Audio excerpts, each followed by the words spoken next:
This animation is demonstrating the driver of a red vehicle entering into a side road.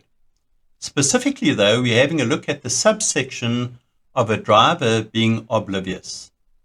What I've tried to depict in the animation is that there should be absolutely no reason why the driver of the red vehicle should not see the green vehicle approaching.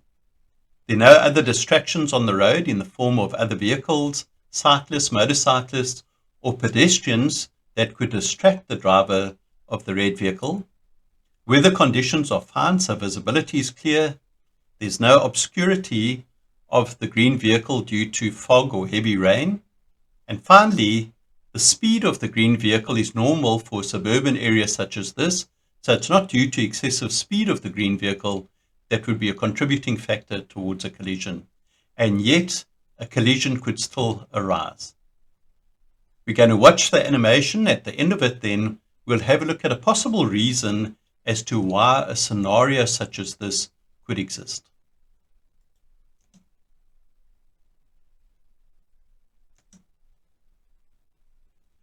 Why would a situation such as this exist? On the website, I've got two pages. One's called Distractions, and the other one's called Inattentiveness. Now, distractions is where a driver, for whatever reason, might be distracted from focusing on what's happening ahead of him, perhaps a cell phone, something happening on the side of the road, anything that would draw his attention away from what's happening on the road. Whereas inattentiveness is not something external, but something internal. And so people are facing many problems today, whether it's losing a job, losing a loved one in death, perhaps financial difficulties, problems with relationships that might exist. And so a lot of heavy issues that weigh on people's mind. And this contributes towards that inattentive state of mind. So in other words, a driver can actually see what's happening outside the vehicle.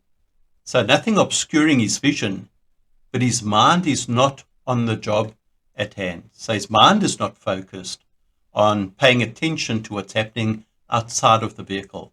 And so although the visibility may not be obscured, his mind doesn't perceive the reality of what's happening around him. And so don't underestimate this when we're actually driving along. Always assume that people may not have seen you, even though you're clearly in view. Don't just assume because of that it's safe to travel along. People have a lot of issues that they have to deal with, and so their minds are occupied with this, and because of that, may not notice you, and so drive directly into your path.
Please like, subscribe, and get notified.